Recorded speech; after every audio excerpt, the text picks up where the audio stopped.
Hi hello welcome back to our channel. ഇന്ന് നമ്മളൊരു അടിപൊളി റെസിപ്പിയുമായിട്ടാണ് കേട്ടോ വന്നിരിക്കുന്നത്. കണ്ടപ്പം തന്നെ നിങ്ങൾക്ക് മനസ്സിലായി കാണുമല്ലോ. ഇന്ന് നമ്മൾ മുളക് ബജിയാണ് കേട്ടോ തയ്യാറാക്കാൻ പോകുന്നത്. കുട്ടികളൊക്കെ സ്കൂൾ വിട്ട് വരുന്ന വൈകുന്നേരങ്ങളിൽ തയ്യാറാക്കാൻ പറ്റിയ നല്ല അടിപൊളി ഒരു മുളക് ബജിയാണ് കേട്ടോ. അപ്പോൾ നമുക്കത് എങ്ങനെയാണ് തയ്യാറാക്കുന്നത് നോക്കാവേ. അപ്പോൾ ആദ്യം തന്നെ നമ്മൾ ഉപ്പും മഞ്ഞൾപ്പൊടിയൊക്കെ ഇട്ട വെള്ളത്തിൽ ബജി മുളക് ഒന്ന് ഇട്ട് വയ്ക്കുന്നുണ്ട് കേട്ടോ. ഒരു 10-20 മിനിറ്റോളം നമ്മൾ ഈ ഒരു വെള്ളത്തിൽ തന്നെ ഈ മുളകിട്ട് വെക്കുന്നുണ്ട് കേട്ടോ. അത് കഴിഞ്ഞ് ഈ വെള്ളത്തിൽ നിന്ന് ഊറ്റി മാറ്റി വെക്കുന്നുണ്ട് കേട്ടോ ഒരു അരിപ്പ പാത്രത്തിലേക്ക്. വെള്ളമൊക്കെ വാർന്ന ശേഷമാണ് നമ്മൾ ചെറുതായിട്ട് കട്ട് ചെയ്തെടുക്കുന്നത്. ഞാനിവിടെ ഒരു ബജി മുളക് 4ആയിട്ടാണ് കേട്ടോ കട്ട് ചെയ്തെടുക്കുന്നത്. എന്നിട്ട് അതിനകത്തുള്ള ആ ഒരു അരിയൊക്കെ ഒന്ന് മാറ്റിയെടുക്കുന്നുണ്ട്. നല്ല എരിവായിരിക്കുമല്ലോ, അപ്പോൾ എരിവൊക്കെ ഒന്ന് മാറാനായിട്ട് നമ്മൾ ആ അരിയും കൂടി ഒന്ന് മാറ്റിയെടുക്കുന്നുണ്ട് കേട്ടോ. വലിയ ബജി മുളകായതുകൊണ്ടാണ് ഞാൻ 4ആയിട്ട് കട്ട് ചെയ്യണം കേട്ടോ. നിങ്ങൾക്ക് വേണേൽ 2ആയിട്ട് കട്ട് ചെയ്തെടുക്കാവുന്നതാണ്. ഇനി നമുക്കതിനേക്കുള്ള ബാറ്ററാണ് തയ്യാറാക്കുന്നത്. അതിനായിട്ട് ക്ലീൻ ആയിട്ടുള്ളൊരു ബൗൾ എടുത്തിട്ടുണ്ട്. അതിലേക്ക് കടലപ്പൊടിയാണ് കേട്ടോ ഇട്ട് കൊടുക്കുന്നത്.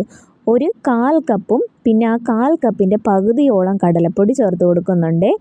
പിന്നെ നമ്മൾ ചേർത്ത് കൊടുക്കുന്നത് മഞ്ഞൾപ്പൊടിയും മുളക് പൊടിയാണ് കേട്ടോ. ഒരു 1/4 ടീസ്പൂണോളം മഞ്ഞൾപ്പൊടി ചേർത്ത് കൊടുക്കുന്നുണ്ട്.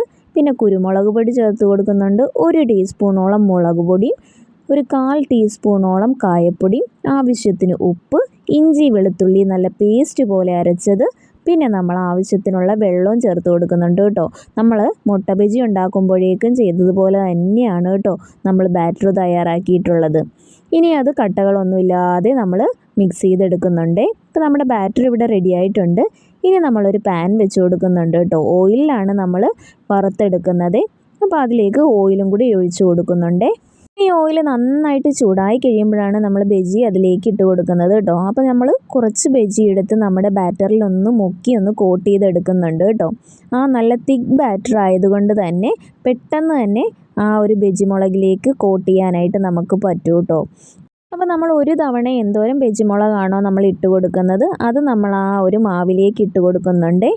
ഇപ്പോൾ ഇതേ നമ്മുടെ ഓയിൽ നന്നായിട്ട് ചൂടായി കിട്ടിയിട്ടുണ്ട് കേട്ടോ. ഇനി നമുക്ക് ഓരോന്നായിട്ട് എണ്ണയിലേക്ക് ഇട്ട് പൊരിച്ചെടുക്കാവേ.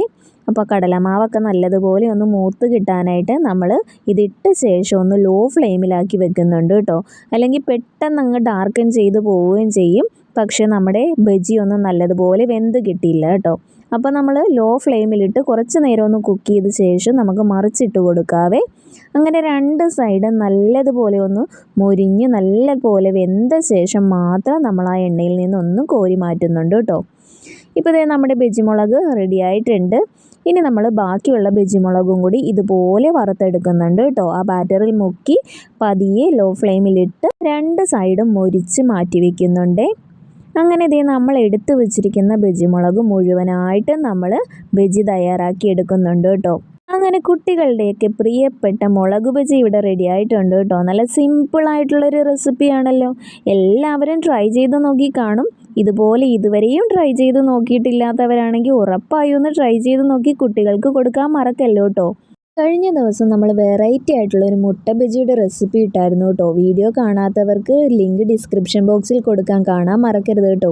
കുട്ടികൾക്കൊക്കെ ഉണ്ടാക്കി കൊടുക്കാൻ പറ്റിയ നല്ല അടിപൊളിയായിട്ടുള്ള ഒരു മുട്ട ബജിയുടെ റെസിപ്പിയാണേ. അപ്പോൾ ഈ ഒരു സിമ്പിൾ റെസിപ്പി നിങ്ങൾക്ക് ഇഷ്ടപ്പെട്ട് കാണുമെന്ന് കരുതുന്നു. ഇഷ്ടമായെങ്കിൽ ലൈക്ക് ചെയ്യാനും ഷെയർ ചെയ്യാനും ഇതുപോലെയുള്ള സിമ്പിൾ ആൻഡ് ടേസ്റ്റി റെസിപ്പീസിനായി എൻ്റെ ചാനലൊന്ന് സബ്സ്ക്രൈബ് ചെയ്ത് സപ്പോർട്ട് ചെയ്യാനും മറക്കല്ലേ. Thank you for watching. By.